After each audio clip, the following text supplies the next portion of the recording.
In this video, I'll show you exactly how to find emails from recently funded startups. And instead of just exporting leads from Apollo where you have to spend thousands of dollars per year, this process is actually going to be insanely cheap. But this isn't just any strategy because we're actively using leads like these for our clients and seeing great results. Like this campaign here for a client in the finance space where we've already booked 19 calls in just 10 days. Now in this video, I'm going to show you exactly how to find leads like these. That way you can do the same. So phase one of this process is going to be setting up an account on Crunchbase. So to do that, you obviously just have to go to the Crunchbase website, and pro tip, you can easily set up a free trial, which is going to be more than enough to be able to pull leads in the way that we want to here. And I believe that gives you 7 days, which is obviously tons of time. Once you have your trial set up, you're going to want to go in and add the criteria for the companies that you're looking for.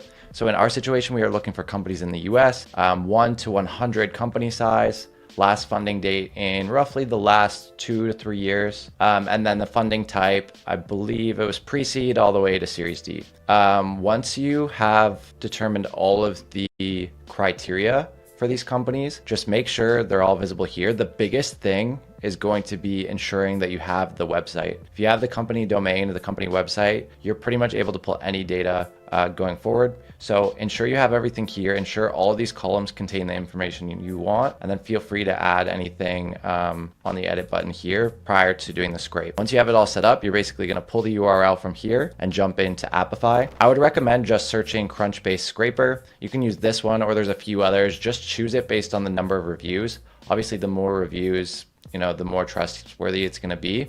The one that I actually prefer using is under maintenance right now, but this one did the trick.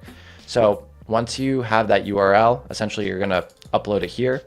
And then you're also going to pull your cookies. So if you don't know how to do that, that's not something you're familiar with doing, just follow the instructions right here. They'll show you exactly how to do it. But essentially it's just pulling the cookies from your browser, a lot easier than it looks. And then once that's all set, just push the start button. For the sake of this video, I limited it to 1,000 companies, just to give you guys an idea of what the process looks like, but you can obviously do as many as you want. And then as you can see here, we pulled 1,000 companies and it came to a total of 27 cents. And if you run a B2B company and you don't want to go through the process of manually scraping all of these leads to reach out to, clients like Bimoto booked 21 calls in 21 days, and we'll see if we can do the same for you. All right, so the next step is going to be taking the companies that you found and looking for prospect data in Apollo. So what you'll have to do here is just export the list that you just created via here, ensure it's CSV, and again, ensure you have the company URL. Then you're going to want to jump into Apollo. Again, you can create a free account here. It doesn't have to be a paid account. That's kind of the whole point of this video. But the most important thing here is going to be dropping those domains into this domain list. So once you have those exported, drop the company domains here, add any other criteria you want. But to be honest, we did a lot of the filtering in Crunchbase, so there's not going to be too much more you'd have to do. I usually just like to add the email statuses to ensure we're not getting any prospects that don't have emails, because obviously we need those to reach out to them. But there are some cases where it's relevant to include those unavailable as well. And then just jump into the job titles tab here. So for this one, we're reaching out to these companies for a funding offer. So those that are super relevant for funding specifically would be like CEO, founder, president, managing director, and then your finance roles. So obviously, this might be a little bit different for you, but just include whatever titles you need. And then once you think you have everything set, so you have your status, you have your job titles, you have your companies in there, double check the total. Obviously, 4.3K is pretty sizable. I'd say that's solid.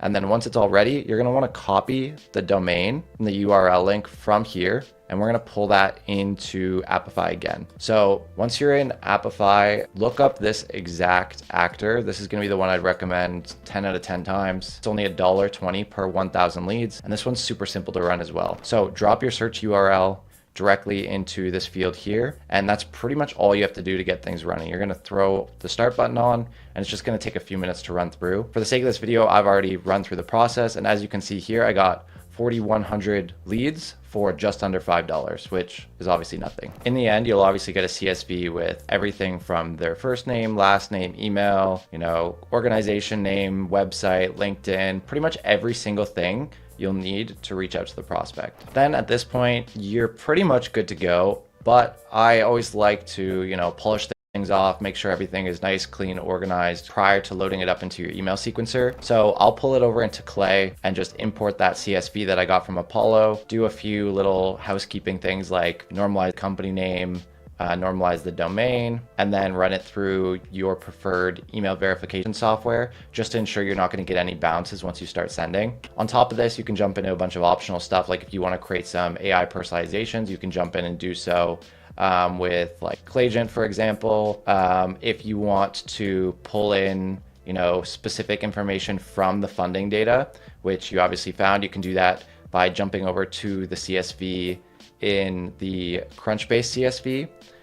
All you'd have to do is do a table lookup and just pull those data points over, and you can use those in the copy as well. Now you can go ahead and use this process for as many companies as you like. But finding ways to contact leads is only one part of booking meetings via cold outreach. So if you want to see our entire strategy from setting up infrastructure all the way to managing campaigns, you can watch this video and I'll see you there.